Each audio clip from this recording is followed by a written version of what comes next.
So MSA is the full form of this media is mannitol salt agar, and that's what it gets its acronym from. Okay, M for mannitol, S for salt, and A for agar. So this media actually is selective, okay, and it is differential, okay. So when we say selective, what do you understand by selective? Selective means, yeah, is anybody saying something?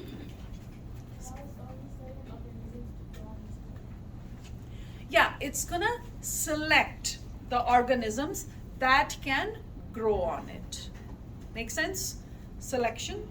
So what happens is this media, as we can tell from the name, the composition of this media, it has like high concentration of salt. Okay, roughly from 7%, I would say, maybe 5 to 7%, or 7 to 10%. Okay, so when you have that high of a concentration, like 10% salt, that's too high for normal bacteria to grow at, right?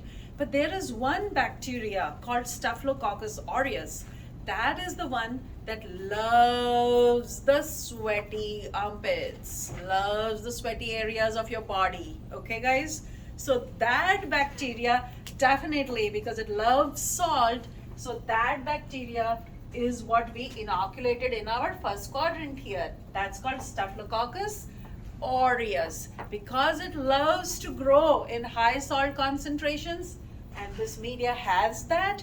It's gonna grow, it's gonna proliferate. Make sense, guys? But and then the other one that we saw, that we grew, is Staph epi. So SE is your Staph epidermidis. So Staph epi also can grow. It can tolerate some salt, because it's again a species of Staphylococcus. Okay. Then we have EC, is E. coli. Okay, that may not be a bacteria that would love high salt concentration. Make sense? So, and then you guys are given an unknown patient sample, which is sample M. So as you have already incubated, it's going to be interesting what we see here in on the day of our observation. So right now what I can tell is that this media is gonna select, because it's selective, it's gonna select high salt loving bacteria over low salt or no salt loving bacteria. Make sense? So it's gonna grow only the ones that can survive in higher salt concentration. Make sense? So that's what we will see. And then the differential nature of this media comes because of this sugar mannitol. So mannitol is kind of a sugar. So what happens is this mannitol sugar, what happens is the bacteria is going to ferment.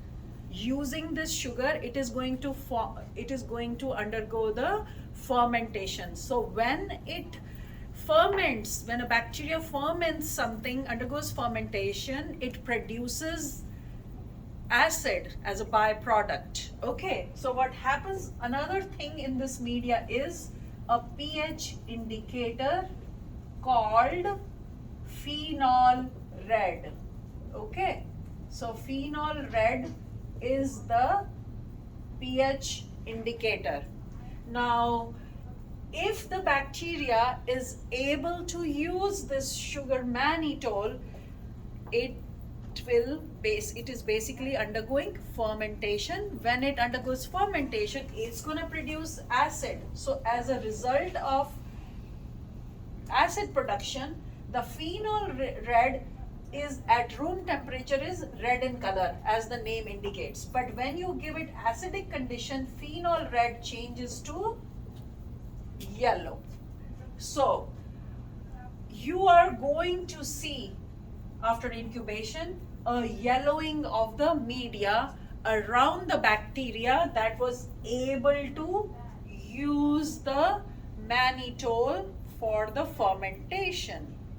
Make sense, guys? The one that could not use but could grow. You can see the growth of that bacteria, but you will not see any red area around it. Make sense? That's how you are able to differentiate a pathogenic bacteria species from a non-pathogenic bacterial species. Okay? So I'm gonna end this here too.